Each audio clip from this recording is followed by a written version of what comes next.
ಇನ್ನು ಸಿದ್ದರಾಮಯ್ಯ ಕೊಟ್ಟ ಮಾತಿಗೆ ತಪ್ಪಿದ ರೂಢಿ ಇಲ್ಲ. ಸಿಎಂ ಹೈಕಮಾಂಡ್ ಮನಸ್ಸು ಮಾಡಿದಾಗ ಡಿಕೆ ಸಿಎಂ ಆಗ್ತಾರೆ. ಇದು ಎಂಎಲ್ಸಿ ರವಿ ಅವರ ಮಾತು. ಶಾಸಕರು ಸಹ ಮನಸ್ಸು ಮಾಡಿದಾಗ ಡಿಕೆ ಸಿಎಂ ಆಗ್ತಾರೆ. ದೆಹಲಿಯಿಂದ ಆಗಮಿಸಿದ ನಂತರ ಎಂಎಲ್ಸಿ ರವಿ ಅವರ ಹೇಳಿಕೆ ಇದು. ನಮ್ಮಲ್ಲಿ ಗುಂಪಿಲ್ಲ, 136 ಜನ ಶಾಸಕರಿದ್ದಾರೆ. ಎಲ್ಲರೂ ಒಂದೇ ಗುಂಪು, ಅದು ಕಾಂಗ್ರೆಸ್ ಗುಂಪು. ಸಂದರ್ಭ ಬಂದಾಗ ಡಿಕೆ ಸಿಎಂ ಆಗೇ ಆಗ್ತಾರೆ ಅಂತ ಎಂಎಲ್ಸಿ ರವಿ ಹೇಳಿಕೆ ಕೊಟ್ಟಿದ್ದಾರೆ.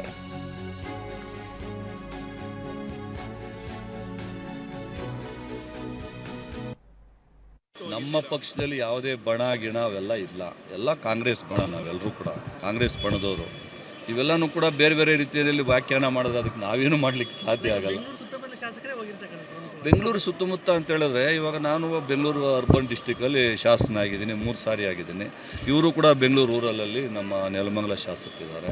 ಅವರೆಲ್ಲರೂ ಕೂಡ ನಮ್ಗೆ ಸಪೋರ್ಟ್ ಆಗಿ ನಮಗೆ ಮಂತ್ರಿ ಪದವಿ ಬೇಕು ಅಂತೇಳಿ ಕೇಳಲಿಕ್ಕೆ ಬಂದಿದ್ದಾರೆ. ಮಂತ್ರಿಯಾಗಿ ಕೇಳಿದ್ದೀವಿ. ಹೈಕಮಾಂಡ್ ಏನು ತೀರ್ಮಾನ ಮಾಡ್ತಾರೋ ಅದಕ್ಕೆ ಭದ್ರ. ಡಿ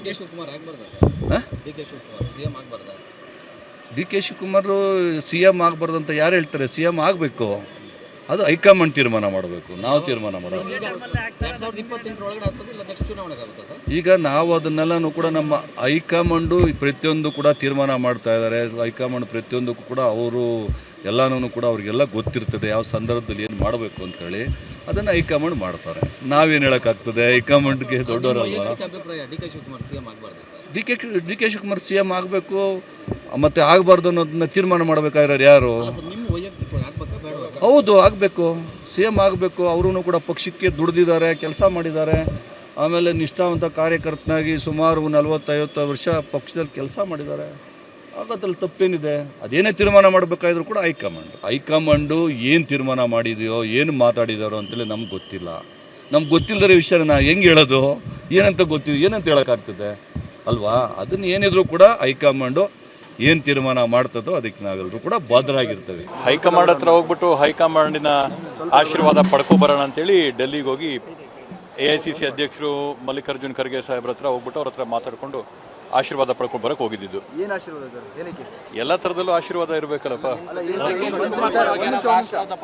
ಮಂತ್ರಿ ಆಗ್ಲಿಕ್ಕೆ ಏನಾದರೂ ಇತ್ತೀಚಿನಲ್ಲಿ ಕ್ಷೇತ್ರದಲ್ಲಾದಂಥ ನಾವು ಮಾಡ್ತಕ್ಕಂಥ ಸಾಧನೆಗಳಾಗಿರ್ಬೋದು, ಕಿಯೋನಿಕ್ಸ್ನ ಚೇರ್ಮನ್ ಆಗಿ ಮಾಡಿರ್ತಕ್ಕಂಥ ಮೊನ್ನೆಯ ಕೆಲಸಗಳಾಗಿರ್ಬೋದು, ಕಿಯೋ ಡಿವೈಸ್ನ ಅನಾವರಣ ಆಗಿರ್ಬೋದು, ಇವೆಲ್ಲವನ್ನೂ ಹೈಕಮಾಂಡಿನ ಗಮನಕ್ಕೆ ಮುಟ್ಟಿಸಿ ಬರೋಕ್ಕೆ ಡೆಲ್ಲಿಗೆ ಹೋಗಿ ಬಂದಿದ್ವಿ.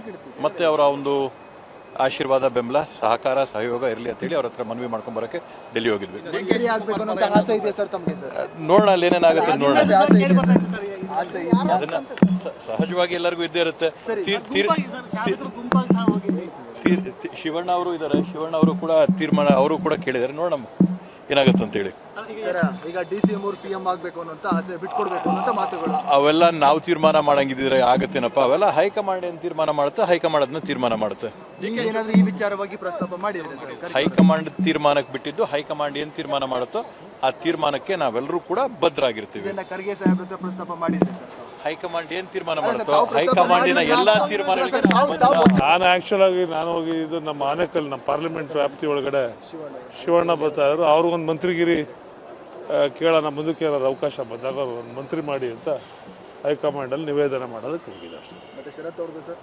ಶರತ್ ಅವರು ಅವ್ರದ್ದು ಆದಂಥ ಪರ್ಸ್ನಲ್ ಅವ್ರದ್ದು ಅಜೆಂಡಾ ಇರ್ತದಲ್ಲ, ಅವ್ರು ಬಂದಿದ್ದಾರೆ. ಅವ್ರನ್ನೂ ಮಂತ್ರಿ ಮಾಡ್ಬೇಕಂತ ಕೇಳಿದ್ರೆ ಮಾಡಲಿ. ನನ್ನ ಲೋಕಲ್ ಬಾಡೀಸ್ ಕಾನ್ಸ್ಟಿಟ್ಯೂನ್ಸಿ ಒಳಗಡೆ ಬರ್ತದೆ.